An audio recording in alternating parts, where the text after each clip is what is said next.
bonjour à tous. Alors nous voici de retour sur les réseaux sociaux. Truck Stop, vous connaissez, plein de points d'entrée, le Facebook, Instagram, YouTube ou bien le site internet et j'en passe.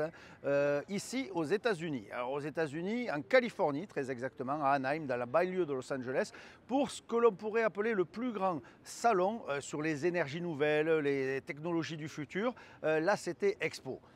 Ce salon, c'est vraiment le rassemblement bien de toutes les nouvelles technologies, tout ce que l'on verra dans le futur, et on peut se poser justement la question par rapport à la nouvelle administration américaine, qu'en est-il vraiment ici? Eh bien, on va essayer de creuser un peu tout ça, on va essayer bien de voir ce qui se passe, si ça continue à bouger ou si bien il y a un coup d'arrêt total. Sans plus attendre, passons dans le salon, et plutôt que des grands discours, on va d'abord faire un petit tour de show avec tout ce qui s'y passe, tout ce qui s'y voit. Évidemment, comme d'habitude, les détails, vous le retrouverez sur le sujet complet, sur le support média Truck Stop, mais nous, on va déjà faire ça. Et puis, petit bonus, on prendra aussi peut-être en main quelques véhicules, histoire de voir comment ça se conjugue l'électricité ou bien le gaz ici aux États-Unis.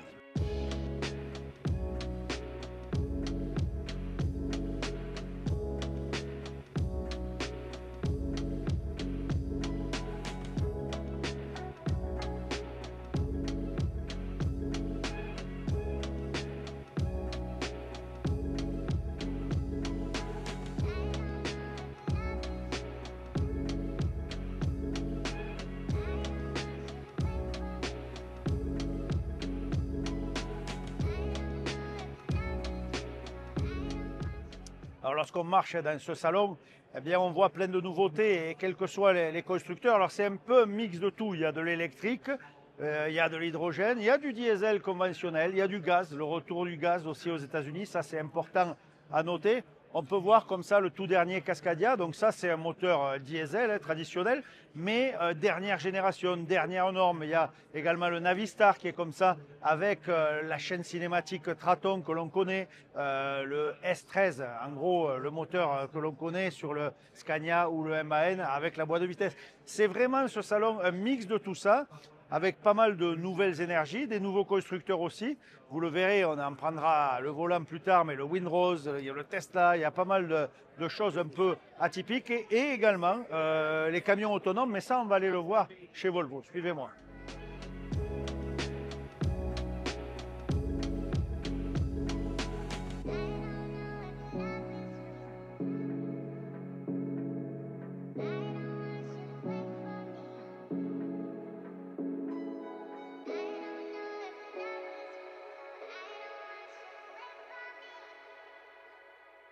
Alors chez Volvo, eh bien, on est dans le mélange de deux univers. On a bien le VNL qui a ce nouveau look complètement craquant, avec cette ligne ultra aérodynamique. Il y a de l'électrique, il y a un peu de tout ce qu'on peut imaginer. Et il y a ça, les camions autonomes. Alors c'est vrai, ça fait peur. Je vois déjà vos commentaires. Plus besoin de conducteur, ça va conduire tout seul. Ça correspond quand même à certaines utilisations, et c'est pas encore prêt à arriver chez nous. Mais il faut bien être lucide. On peut critiquer, on peut dire beaucoup de choses. Il y a quand même un manque de conducteurs, notamment ici aux États-Unis, sur les très longues distances. Les gens ne veulent plus partir 15 jours, un mois de chez eux. Ils veulent avoir une autre vie.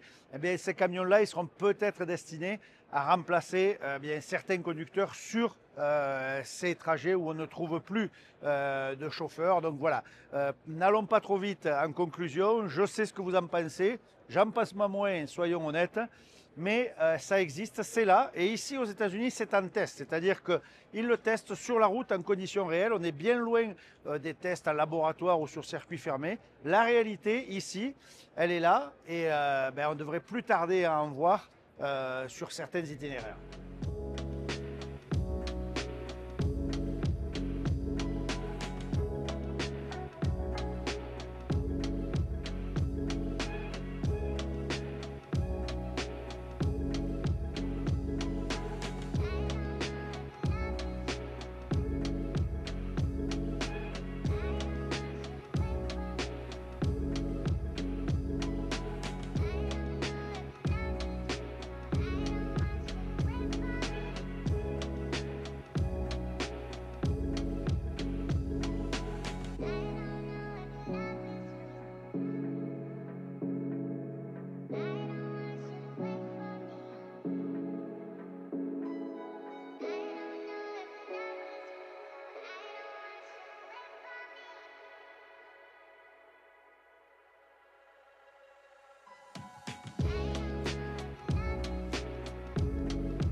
Allez, une des particularités de ce salon, eh bien, l'espace essai. Alors oui, essai au bord, enfin en tout cas autour du parking, c'est pas des vrais essais routiers, mais en tout cas, n'importe quel visiteur peut s'inscrire et faire la queue pour venir prendre le volant d'un des véhicules. Alors évidemment, plusieurs types d'énergie. Là, par exemple, sous vos yeux, un Peterbilt qui fonctionne au gaz, fameux nouveau Peterbilt avec le moteur Cummins fonctionnant au gaz, mais on a vu passer un Windrose, donc camion chinois électrique, ou bien la semi-Tesla, vous savez, ce tracteur dont on parle depuis si longtemps et qu'on n'a pas réellement vu rouler. Et bien là, vous avez la possibilité d'en prendre le volant, et puis on va faire comme tout le monde, on va faire la queue et on va essayer d'aller faire un petit tour.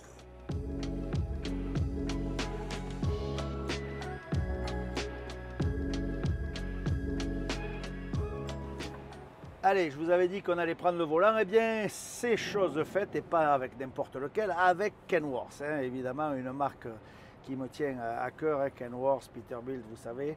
Eh bien là je suis avec i680, donc électrique, et bien que ça surprend, hein, on est loin du cliché du camion américain bruyant. Vous voyez, j'ai les fenêtres ouvertes et j'entends absolument rien, c'est le silence absolu. Mais tout simplement parce que ce Kenworth utilise une transmission électrique, transmission qu'on avait déjà vue dans différents sujets. Ils empruntent, c'est comme les DAF, hein, leur organe à ZF, hein, donc moteur électrique de chez ZF, jusqu'à 450 kW de puissance, hein, donc autant dire qu'il y a évidemment de la puissance sous la pédale. À l'intérieur, eh bien, ça change, on a le nouvel environnement, hein, c'est plus le Kenworth un peu rustique que l'on connaissait, on est vraiment dans un univers numérique, on est vraiment sur un camion moderne, et c'est vrai que ce silence, eh bien, ça surprend. Alors évidemment, on n'est pas là pour faire des grands essais, c'est réellement qu'une prise en main, on va essayer d'ailleurs de passer au volant de quelques camions. Mais on s'aperçoit que bien ici, pour ces livraisons, alors on est en day cab, hein, vous pouvez peut-être le remarquer, on est en day cab puisque ces camions-là, ils ne vont pas faire la longue, hein, ils ne vont pas faire côte est, côte ouest, soyons clairs.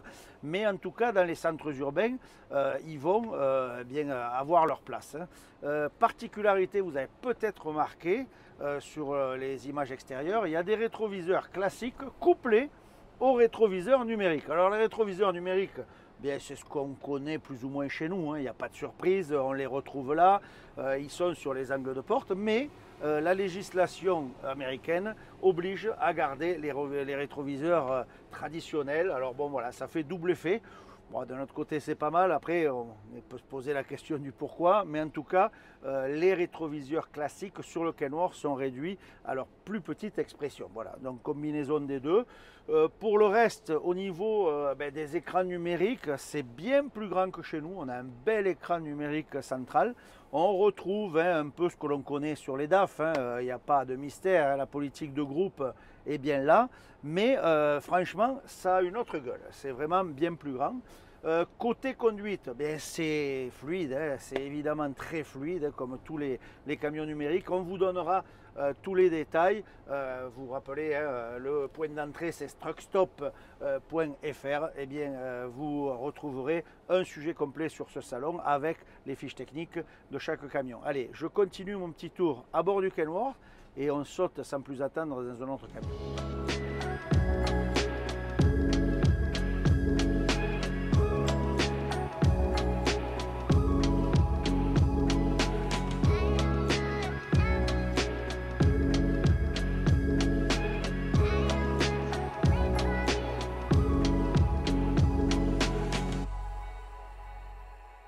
Allez, toujours chez Kenworth, deuxième camion essayé. Et là, je monte un peu en catégorie puisque je suis passé sur du chantier. Alors, je vais vous dire que dès les premiers mètres, je le sens parce que c'est beaucoup plus raide, c'est beaucoup plus rude. De l'extérieur, vous allez le voir, c'est un 8x4, c'est costaud, c'est du Kenworth, c'est un camion de chantier, c'est quand même une des références ici aux États-Unis. Donc, on est sur du lourd. Alors, côté chaîne cinématique, là encore, on est sur de l'électrique, donc destiné plutôt évidemment au chantier en ville. Idem, hein, on prend les mêmes, on recommence. On est sur du ZF, hein, le moteur électrique ZF, un moteur couplé à la transmission. Sur celui-là, on est sur du 350 kWh, ce qui nous fait du 470 chevaux, en TP, en 8.4, on va dire que ça suffit, d'autant qu'honnêtement c'est hyper fluide. Alors les packs de batterie, vous avez entre 3 et 5 packs. Sur le précédent, on avait 4 packs. C'était plutôt un tracteur destiné au régional. Là, vous avez entre 3 et 5 packs, ce qui va dépendre, enfin, va vous donner l'autonomie par rapport au boulot que vous avez à faire. Mais côté conduite, l'intérieur, bien c'est là encore la nouvelle génération. Donc ce T880, c'est un peu plus costaud, c'est destiné à faire du chantier. Mais à l'intérieur, on retrouve quand même une belle finition. Alors je ne sais pas si tout le monde aura ça, c'est un peu, vous savez, vous nous faites souvent la réflexion dans nos essais, ouais, le cuir, le frigo, etc. Bien là, c'est sûrement un peu pareil. Il est évident que peut-être tout le monde n'aura pas la chance d'avoir cette finition. Mais en tout cas, à l'intérieur, c'est plutôt pas mal.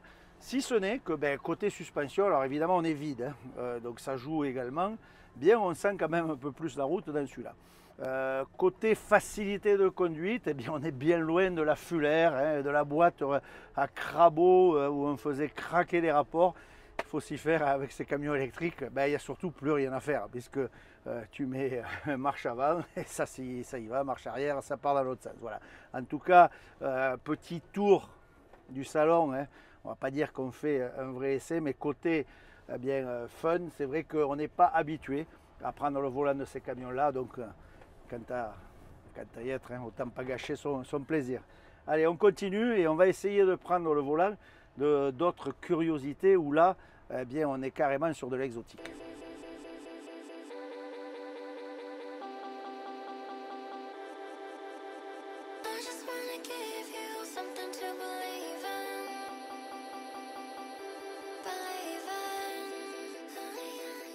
Allez, nouvel essai et je vous le fais en mode embarqué puisque là je peux prendre la caméra, je suis en mode passager. Dans le dernier modèle Hyundai, hein, pile à combustible, donc camion électrique à pile à combustible, c'est le Xian. Alors on a déjà ce camion en Europe, hein, il y a eu presque une centaine de véhicules déjà commercialisés. Ici c'est la dernière évolution et à l'intérieur on le voit vraiment, c'est quand même beaucoup mieux fini, c'est un camion qui est plus abouti. En termes techniques, pour résumer, c'est la chaîne cinématique d'un camion électrique. La seule différence, c'est d'avoir, au lieu d'avoir des énormes packs de batteries pouvant aller jusqu'à 600 kWh ou plus, ici on a des petites batteries, 3 packs de 24, je crois que ça fait dans les 70-72 kWh, puisque c'est la pile à combustible qui va fournir l'énergie. En revanche, deux modules, 90 kWh chacun, donc on a quand même pas mal d'énergie en réserve et on vient alimenter tout ça avec l'hydrogène. Les bonbonnes d'hydrogène, vous les voyez à l'arrière de la cabine, hein, sur les images extérieures, et c'est quand même très imposant, mais en termes de conduite, ça se conduit exactement comme un véhicule électrique, donc en silence, avec zéro émission. C'est juste le principe de fonctionnement qui est différent. En termes de puissance, on a 350 kWh, ce qui équivaut à environ à 480 chevaux. Donc autant dire que ça peut faire n'importe quel boulot. Par contre, il faudra évidemment des stations de recharge d'hydrogène, mais ça c'est encore un autre débat. Expérience, alors en passager, je vais vous dire, niveau émotion, c'est quasiment proche de zéro, hein, évidemment. Mais en tout cas, voilà, ça mangeait pas de pain, on peut le faire, on peut voir, on se rend compte, ça donne une idée, au moins on sait de quoi on parle. Allez, très vite, on se réserve une autre surprise, et là au volant, et vous allez voir, côté look, là encore, on n'est pas au bout de nos surprises.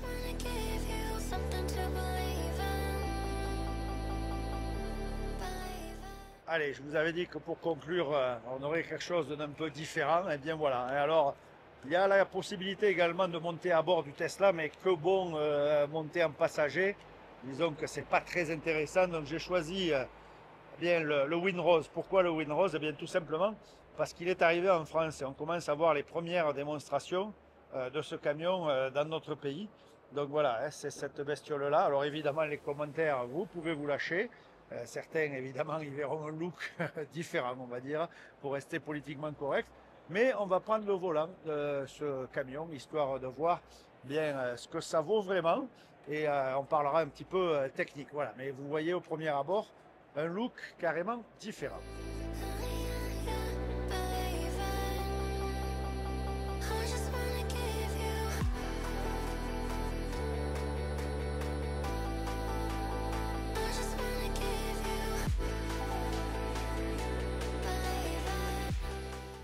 you like that. Yeah, push it forward. Yeah, perfect.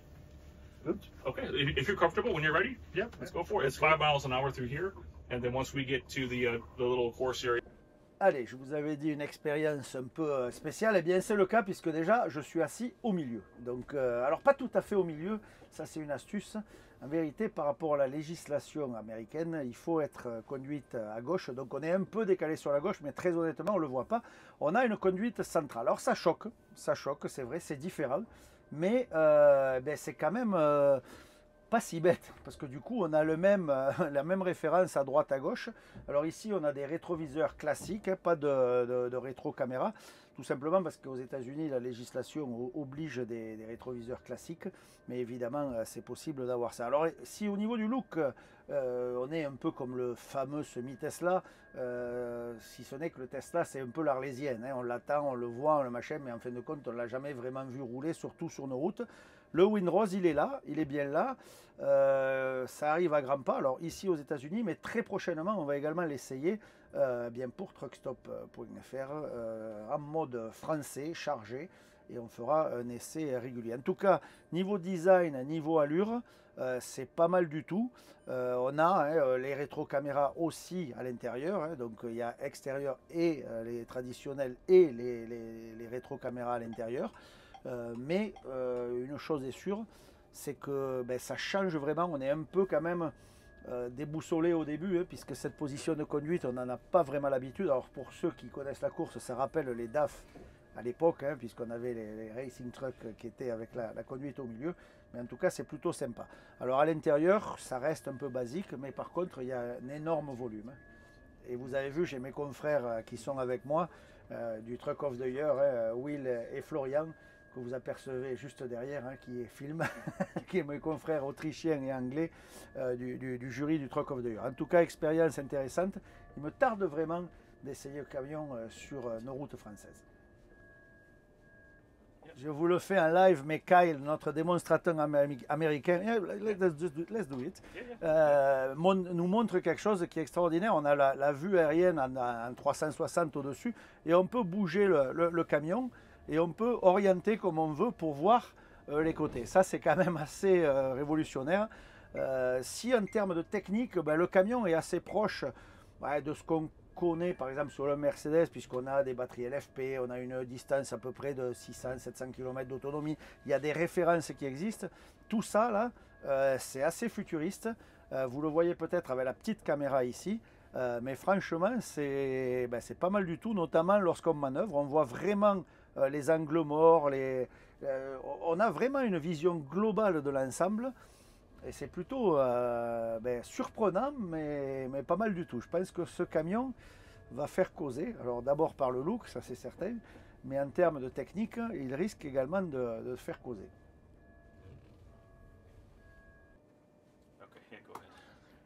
Allez, on essaye. Ah oui, oui, oui. Kyle nous fait une petite démonstration, alors même si c'est vraiment que le tour du quartier que l'on fait, niveau puissance, ça a l'air d'accélérer, évidemment comme tous les camions électriques. Hein.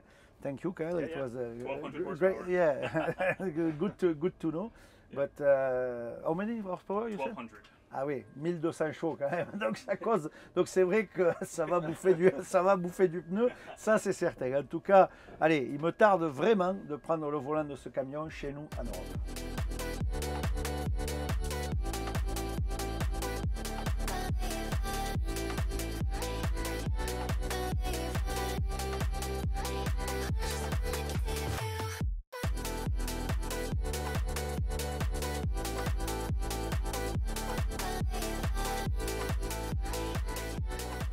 C'est une expérience réellement différente. Alors oui, le look, hein, c'est différent, mais on ne sait pas trop ce que ça deviendra, tous ces camions. Est-ce qu'on est dans le rêve, dans la réalité?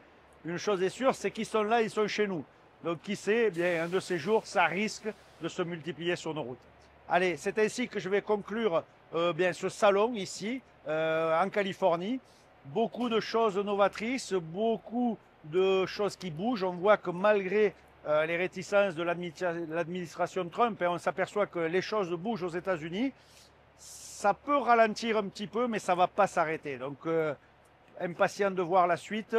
On se retrouve nous pour d'autres essais en France, sur notre sol. Et je vous dis bonne route et soyez prudents. Ciao, ciao, à bientôt.